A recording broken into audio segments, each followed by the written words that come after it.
back to Play Cinema Channel.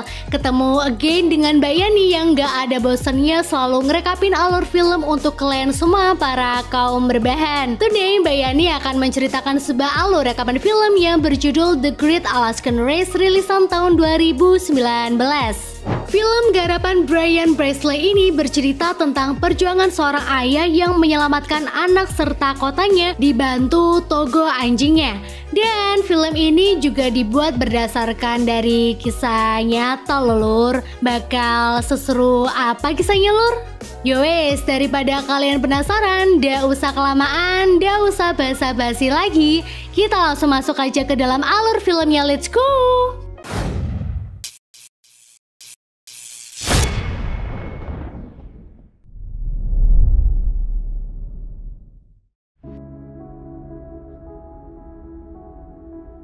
Berlatar di kota Nome, Alaska tahun 1917, film dibuka dengan sosok tokoh utama kita yaitu Leonhard Chipala yang tengah berbahagia karena mendapat juara pertama untuk yang ketiga kalinya di perlombaan kereta luncur salju. Keberhasilan Leon tak terlepas dari kerjasamanya dengan para si anjing. Kemudian saat di perjalanan pulang dari perlombaan, Leon yang belum lama hoki karena memenangkan perlombaan, kini dia hoki lagi karena Kiana istrinya memberi kabar bahwa dia hamil. Kiana mengatakan jika anak ini perempuan maka dia akan memberi nama anaknya Sigrid.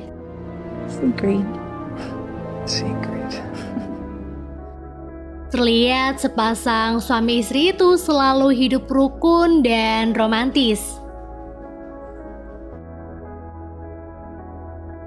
Alur maju 1 tahun kemudian, kini bayi perempuan Kiana telah lahir. Namun pasca melahirkan, Kiana yang kesehatannya mulai memburuk pun menghembuskan nafas terakhirnya. Tak lama setelah Kiana meninggal, datang satu jenis wabah yang menyerang kota Nome. Bahkan wabah itu sampai menewaskan hampir setengah dari penduduk di sana. Masa-masa itu adalah masa tersulit bagi Leon, di mana dia yang saat itu single parent harus rela meninggalkan anaknya untuk berburu bersama togo anjingnya. Dan pada tahun 1925, kini terlihat Sigrid telah menjadi bocil yang cantik. Ya walaupun ompong sih.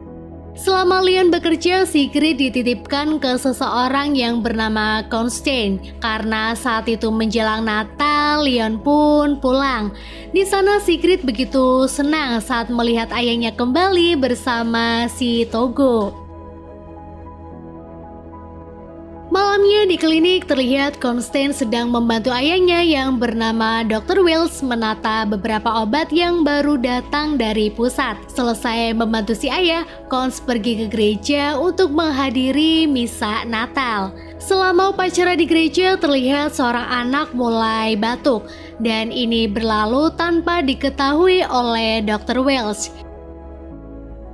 Di rumahnya, Sigrid yang baru pulang dari gereja juga mulai batuk. Ketika dia akan tidur, Sigrid bilang kepada ayahnya jika dirinya ingin memiliki ibu seperti Constance. Well, Constance would be a good mama. Dan hal itu pun tentu membuat si ayah bad mood. Leon yang kemudian menjadi teringat sosok sang istri kini sedang membayangkan kembali beberapa kenangannya saat bersama Kiana.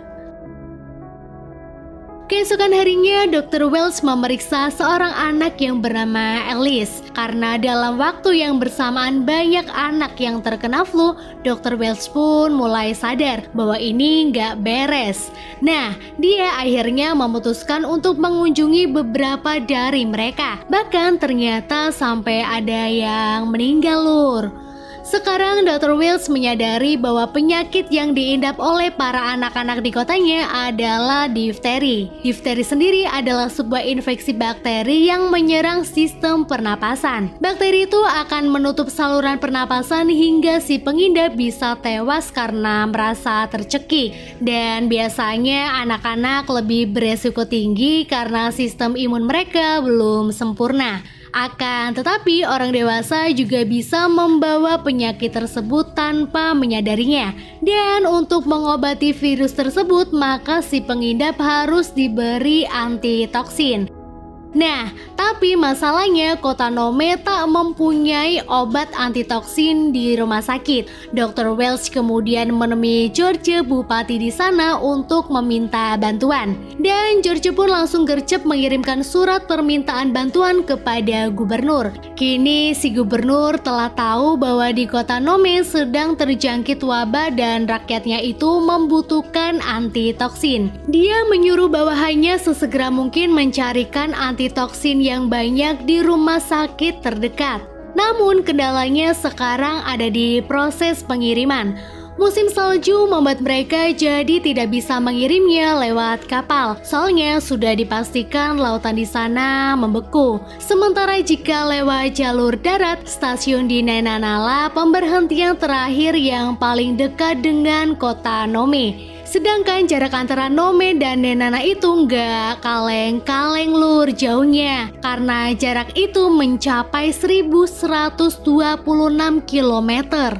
Bayangin lur.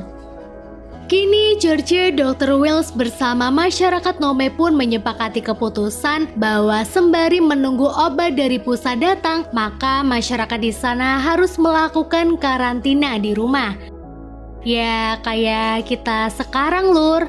Bahkan sekarang beberapa stasiun televisi pun mulai meliput berita update tentang kondisi kota Nome. Awalnya gubernur juga mengusulkan agar tenaga medis mengirim antitoksinnya menggunakan pesawat saja. Tapi karena cuaca di sana sedang buruk-buruknya, akhirnya keinginan si gubernur pun tak dapat terrealisasikan. Dan karena tak ingin diam saja, George, bupati Nome, mulai bertindak dan memilih solusi untuk menyuruh beberapa warganya yang bersedia melakukan estafet mengambil obat itu di Nome menggunakan kereta seluncur anjing. Di rumahnya, Leon didatangi Konstan yang memberi informasi tentang keputusan George. Dan Leon yang tak ingin anaknya kenapa-napa pun akhirnya menyetujui keputusan Pak George. Kini Leon ikut rapat dengan beberapa orang yang akan mengikuti estafet itu, juga bersama para pejabat kota. Di sana mereka mulai berdiskusi tentang strategi estafet. Ya kayak seperti siapa yang akan melakukan pengiriman pertamanya dari Nenana dan lain-lain. Sementara di pusat kota terlihat kereta yang membawa obat antitoksin mulai berjalan menuju kota Nenana. Dan tepat sehari sebelum Leon menjalankan tugasnya, dia menitipkan Sigrid kepada Konstan. Di sana Konstan mencoba menyemangati Leon serta menambahi bahwa dirinya akan merawat Sigrid sebaik mungkin.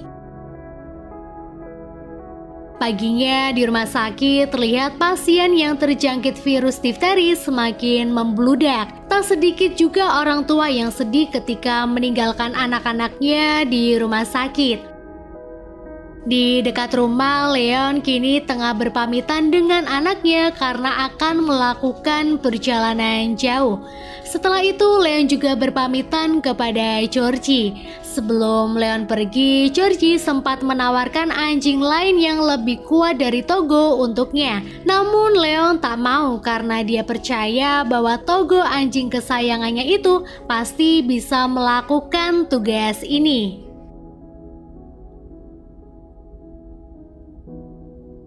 Kini Will Pill telah sampai di stasiun Nenana. Setelah mengambil obat itu, dia mulai kembali melakukan perjalanannya bersama Blackie anjingnya.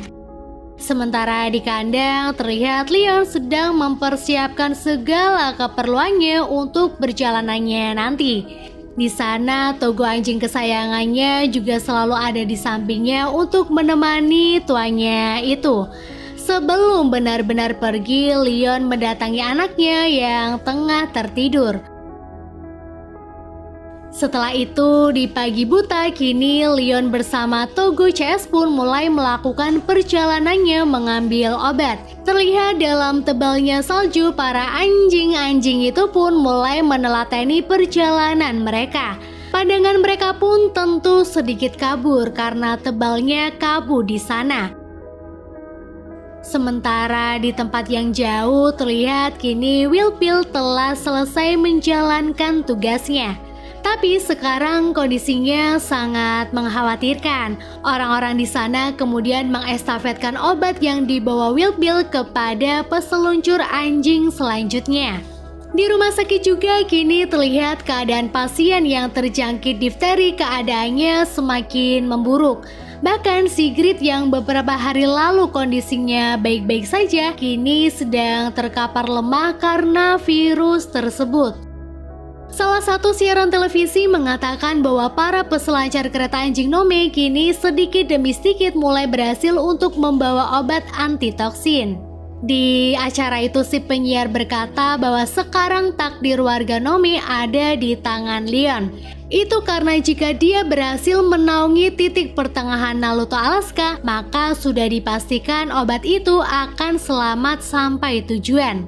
Titik pertengahan itu sendiri dikenal sebagai jalur pengantara yang paling berbahaya karena jalur ini melalui lempangan es yang sering bergeser dan sulit untuk diprediksi. Kini suhu di sana pun menurun menjadi minus 28 derajat Celcius. Petugas serta jajaran pejabat di kota Nemo kini juga kehilangan kontak Leon, sehingga membuat Georgie mengirim Gunnar untuk mencari Leon. Dan sekarang Gunnar bersama Balto anjingnya mulai melakukan perjalanan untuk mencari di mana Leon. Tak lama di hamparan salju terlihat Miles atau peselancar lain telah berhasil menemukan Leon. Di rumah sakit kini korban yang meninggal karena difteri telah bertambah lagi. Balik lagi ke Leon, di sana Melis terpaksa memberi kabar kepadanya bahwa Sigrid sedang sakit. Dan Leon yang mendengar kabar itu pun nekat ingin menerjang badai salju untuk mempercepat perjalanan pengambilan obatnya. Normalnya jarak tempuh dari kota Nome ke Nenana adalah 25 hari dan sekarang tinggal 241 km dari 1126 km lagi perjalanan Leon untuk sampai ke kotanya kembali. Namun di tempat yang kini dia sampai, Leon mengalami kendala karena dia melewati lempengan es yang sering bergeser dan sulit untuk diprediksi. Di waktu yang sama terlihat Sigrid yang kesehatannya semakin menurun sedang dinyanyikan beberapa lagu oleh Konstan. Bagi Leon ini adalah perjalanan yang cukup melawan kematian. Sampai pagi, Leon yang pergi sejak malam kini keberadaannya tak diketahui oleh petugas lain. Sementara di sebuah perbukitan yang tertutup salju tebal, kini Leon tengah berusaha menyuruh para anjingnya untuk tetap menahan barisan. Leon mengandalkan Togo untuk anjing-anjing lainnya, sementara dia bersiap untuk menarik gerobak berisi obat yang dia bawa. Ya Allah, kasihan banget Mbak Yani liatnya. Setelah berhasil menahan beban agar gak jatuh, kini mereka pun mulai menarik barang bawaannya di gerobak. Perjalanan mereka pun semakin berat karena sulitnya medan di sana. Leon lagi-lagi menyemangati para anjingnya. Di waktu yang sama, Kons terlihat sedang berdoa untuk segala kelancaran tim pembawa obat dan kesembuhan para anak-anak di kotanya. Setelah itu, Kons sedikit berbincang dengan ayahnya mengenai wabah difteri yang pernah menyerang kota ini juga di tahun 1918. Di tempat lain, Leon yang tertidur karena kelelahan terbangun karena merasa seperti dipanggil anaknya. Leon kemudian bangun dan segera mengajak Togo CS on the way kembali. Sejak dini hari hingga pagi, Leon bersama Togo CS melakukan perjalanannya menaungi salju tebal. And finally, kini sampailah mereka di 80 km menuju kota Nome. Dengan sedikit tenaganya, Leon mengestafetkan obat itu ke Gunnar yang dibantu Balto anjingnya. Kini Leon pun semakin semangat untuk meneruskan perjalanannya. Dapat kita lihat juga Gunnar sekarang telah sampai di rumah sakit.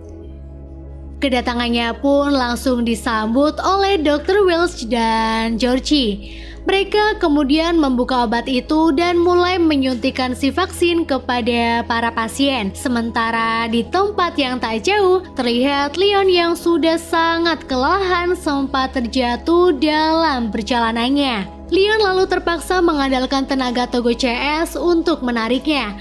Togo yang mengerti tuannya sedang tidak baik-baik saja segera mengawal anjing-anjing lainnya agar berlari dengan cepat. Beberapa waktu kemudian kini sampailah Leon di depan rumah sakit. Di sisa tenaganya dia langsung menanyakan kabar anaknya ke Georgie. Setelah itu pandangan Leon tiba-tiba kabur dan tak lama kemudian dia pun pingsan. Dalam pingsannya dia seolah tengah berada di salju yang luas bersama Kiana dan Togo. Dia lalu mendengar suara Sigrid yang menyuruhnya untuk bangun. Kemudian Sigrid juga muncul di pandangan Leon dan sekarang dia bingung akan mengikuti istri tercintanya atau anak kesayangannya. Leon yang membuka matanya seketika membuat senyum Sigrid merekah. Anak itu pun sangat senang karena ayahnya kini telah siuman.